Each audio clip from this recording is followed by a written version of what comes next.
Hello and welcome to this digitalphotographycourses.co.uk Photoshop tutorial.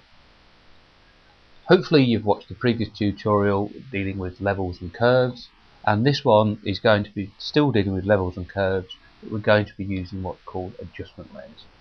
Now adjustment layers are a very powerful tool and they're one of my favourite things in Photoshop. So if you haven't seen the previous video, I recommend you pop off and go and have a look at that one first, and then come back and have a play with this one. So the first thing we're going to do, we've seen this picture before, taken in Cornwall last year, and to try and keep detail in the sky, I deliberately underexpose the picture by a couple of stops. And as you can see, it's quite dark, so what we're going to do is going to use adjustment layers to improve on this image. So the first port of call is to nip off to the layers palette, and down here at the bottom we've got this circle, a sort of black and white circle, and it says create new fill or adjustment layer. So we click on there and we're looking for our old friends levels and curves. Now basically these will just carry out exactly the same functions as the levels and curves which we found, which we used in the previous lesson. And if we remember from that lesson, the levels dialog box really didn't do it for us. It really didn't work on this photograph. So what we're going to do is just going to cancel out of this one, and we're going to go straight in to using the curves dialog box. So we go down to new adjustment layer and we pop off down to curves, and that will bring up a box which it should be very familiar to you. So what we can do on here, what would be nice, if you remember using this box before, we managed to get sort of quite a good representation of this image, and we didn't do too bad a job. But what would be nice is a way to keep these lovely clouds but still lighten this area just here. And if you remember what we did previously, is we locked off the clouds by clicking in the clouds to select the representative point on the graph, and then we clicked, which gave us a lock point, and then we turned the center part up, or we took the midtones up, and that did bring the image up, but it kind of gave it a slightly grey flat look, basically because all these tones here have all been compressed into the same range, which was okay, but it took quite a lot of tweaking to try and get an acceptable image, but we did get there in the end. What I'm going to show you though is in adjustment layers is that we can actually selectively darken areas of the photograph. So I'm just going to reset this by pressing the Alt key down on my keyboard, and the cancel button changes to a reset button. I'm now going to press reset. There's put the picture back. So all I'm going to do now is I'm just going to take the center and raise the midtones to a point where I'm happy with. Now as you can see, that looks quite good around this area, but the sky's completely whited out.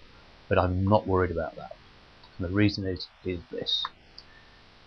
Let me just click OK. Now if we just look at our layers panel, we have this new layer, and it's called an adjustment layer, and just here on the right it says curves. Yeah, it's called by default curves one. And at the moment it's all white. Now what we can actually do is we can make areas of this transparent so we see the underlying tones. If I just switch off layer, that's what the sky looks like without the adjustment, and that's what it looks like with the adjustment. And what we want to do is we want to make this area transparent so we can see the underlying clouds. And the way we do that is by using the brush tool on the layer mask. So the brush tool is this one just here. The shortcut is B. There we go, brush tool. And the other thing we need to do is we need to make sure our swatches are set to the default colours. If, for instance, they're not set to the default colours, then what you do is you just press this little icon here, and that will reset them to black and white. Now what we actually do need is we need black on the top. So if you click the bendy arrow, that will put black on the top. The shortcut for these, by the way, is if you press the D on the keyboard, then it will select the default colours, and if you press the X key, it will switch between black and white. So it needs to be black on the top. Remember, we imagine we're going to be painting on something and making something darker, so it needs to be black. So the brush is selected, the default is set to black and white with black on the top, and the next thing we need to do is choose a brush size. So the brush size is governed by this box here. Slides to the left and to the right, that's a smaller one. Move it to the right, brush gets larger. And we also control how hard. 100% means the brush is very hard edged, and 0% means that the brush is very soft edged. The shortcut keys are, as always, are my favourites, and if you use the left square bracket key, your selected brush size will get smaller, and if you use the right square bracket key, it will get larger. The only other control we need to look at is this one at the top here, which says opacity, and if that's at 100, then basically when you paint on the sky, it will go instantly as dark as it possibly can. There we go. So what we're doing now is just painting in the sky, and this is great, you know, for large areas, or if you know what you're after, that's great. As we get sort of down here near the land, what I'm actually going to do is change this opacity down to a lower number. I'm going to go to around about 20. Incidentally, the shortcut key is the numeric keypad. If you press one of the numbers on your keyboard, so if I press, for instance, number 5, it will go to 50%. If I press the 0, it will go to 100%. And as I say, I'm going to work around about 20%.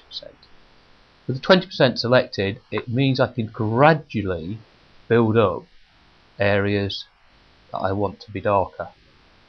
And this is very useful for areas where you're going over the background, just here, because we can just gradually build it in and make it a seamless join. Okay, if I just take you over to the layer mask, I can show you exactly what we've done. So there we go, there's our layer mask, and the areas that are painted black have become transparent, and they're now showing the underlying clouds. Yeah, so that's really how we are able to adjust the clouds and keep them darker, but still bring the mid-tones up a little bit. And the great thing about this is we don't just need to use this on the clouds, we can actually sort of pop off down here and make the water a bit darker if we wanted to. Now that's 100%, that is far too much, you know, that's really killed the sparkle in the water, so that's a mistake, not a problem. Because we're using the layer mask, all we need to do is we press the X key, or we flip the colours here, so that white is on the top. White, now if you now paint over the same areas that we've just been over there, it will actually brighten them back up again. So what it's actually doing is erasing the darkness that we put on there, if you like. Okay, so I'm going to pop down to a lower opacity. I'm going to choose 20% by pressing the number 2 key, and now I can actually put black on the top again by pressing the X key. There we go, and I can actually darken certain areas of my picture. There we go. That's great. That's lovely. I think the last thing I'm just going to do for this photograph is I'm just going to increase the saturation slightly. So again, we're going to go to Layers, come down to the bottom here and choose Hue and Saturation. And now we have a new layer called Hue and Saturation. And all I need to do is just tweak it slightly. There we go. Get a nice bit of vibrance into there. And up 30% and click OK. That's it. So, and the other nice thing about layers is we can actually double click on the layer palette and the curves palette, sorry, and make the image a bit darker or a bit brighter if we wish. Okay, that concludes our lesson in using adjustment layers. I hope you enjoyed it. We'll come along visit again soon for some more Photoshop tutorials. My name is Glen Tillyard of digitalphotographycourses.co.uk. Happy photoshopping. Thank you and goodbye.